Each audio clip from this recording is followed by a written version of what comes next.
Hey, what's going on, everybody? Welcome back to the channel. Today on this video, we need to talk about the color red as far as baits go. During the wintertime and the pre-spawn, red has become a very popular color choice on certain fisheries in certain parts of the United States, and for good reason. And this isn't something new. I mean, obviously for years, decades, people have been using red during the coldest months of the year. And really the whole concept behind that is that there are at least some species of crawfish that turn a bright red or some shade of red during the coldest months of the year. And so that's why we use colors like Rayburn red or the fire craw. I've got a bunch of, Z-Man jackhammer chatterbaits and fire craw that I only break out during this time of year. January, February, March, that's pretty much it for those specific baits. And this is actually a common question that I get about lure color, and the color red specifically is like, when do you use them? Because there's certain parts of the country that really red doesn't play that big of a role. Like, for instance, down in Florida, when I was cutting my teeth on lakes like the Kissimmee Chain and Okeechobee, red was not a huge player down there. Now, I'm not saying it wasn't a player, because there's some guys that, especially during the coldest months of the year, they would do pretty well with like red colored lipless crankbaits. But I was not big on red. I was always throwing like chrome with blue back or gold, sexy shad, something like that down in Florida. That seemed to work better. And it may be because there wasn't as many, if any, of those crawfish species that turn that bright red. But you go to places like Sam Rayburn or Toledo Bend or Lake Gunnersville or even Lake Chickamauga, any of those fisheries, red is pretty much standard for the coldest months of the year, January through March. Okay, so there definitely are some areas in the country and certain fisheries that red plays a bigger role. And so I kind of wanted to give you my opinion, my experience, my overall, observations on when I like to go, hard for real bright and gaudy red colors, and when I kind of want to tone it down and go a little bit more natural, maybe some, browns, oranges, transparent colors, and things like that. So I'm just going to give you my observations. And the first thing I got to mention is, I've done some research on this topic, and read a lot about different crawfish species, and there's dozens. There are a ton of different crawfish species in the United States. And so there's a lot that turn different colors like reds and oranges and things like that.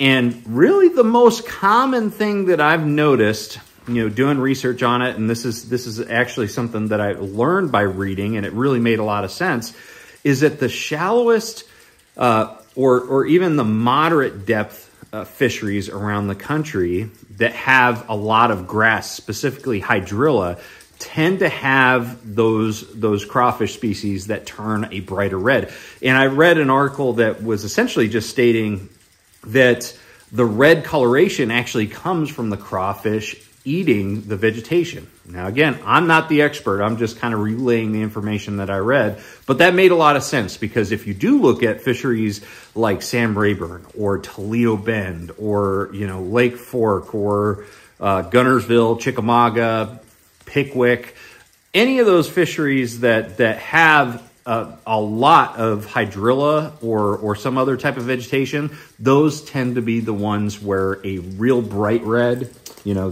Rayburn's even got a red color named after it, Rayburn red. Those tend to be the ones where you throw baits that are very bright and very, very gaudy. So like this crankbait box right here, this is my lipless crankbait box for the early season. You can see a lot of bright reds, a lot of bright oranges, and things like that. So check that out right there.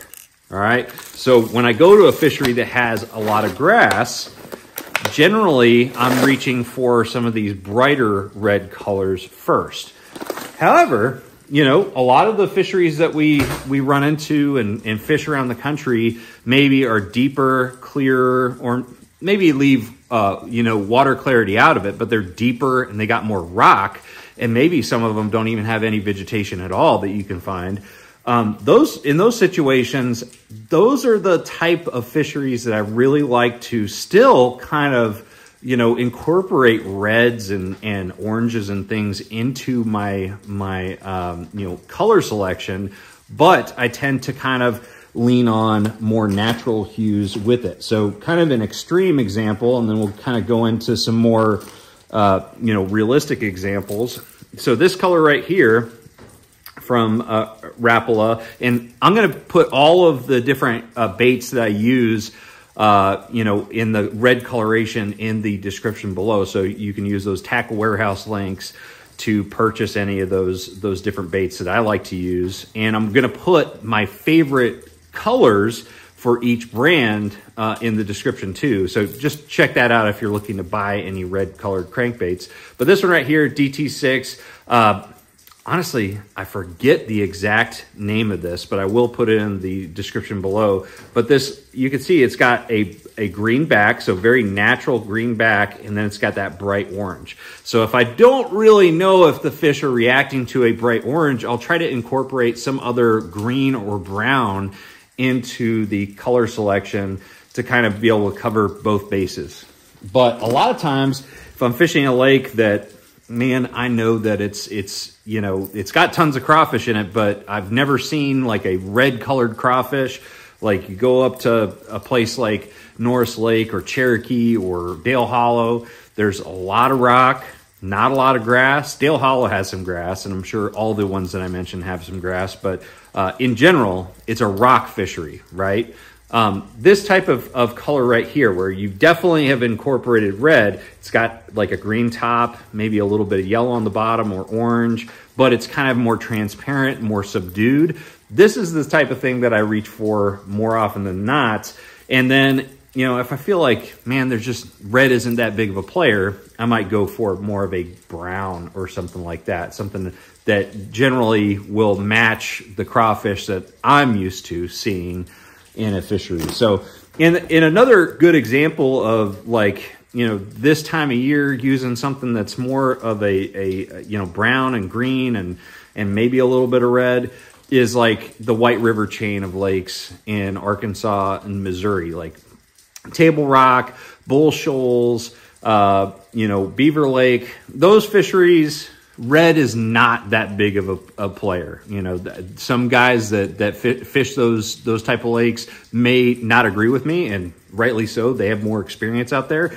But generally, when I've done my research and when I go there and fish during this time of year, I usually like to fish something like, you know, this right here. The rock crawler is one of my absolute favorites. To me, I feel like it's and I've done videos on this recently. It's one of my favorite kind of copies, if you want to put it that way, of the old wigglewort. This is just a killer clearwater rocky fishery early season crankbait. But I like to on those type of fisheries, even during the prime time where other lakes it's all about red, I like to fish browns and things like that. So anyways, this may be just because of my reasoning, and you may be able to go to a fishery like Table Rock or Beaver Lake or Bull Shoals, or any of the ones that I mentioned that I like to have more like greens and browns, you know, those type of crankbaits or baits in general. You might go there and throw a Rayburn Red and absolutely crush them. Okay, so I'm not saying don't do that.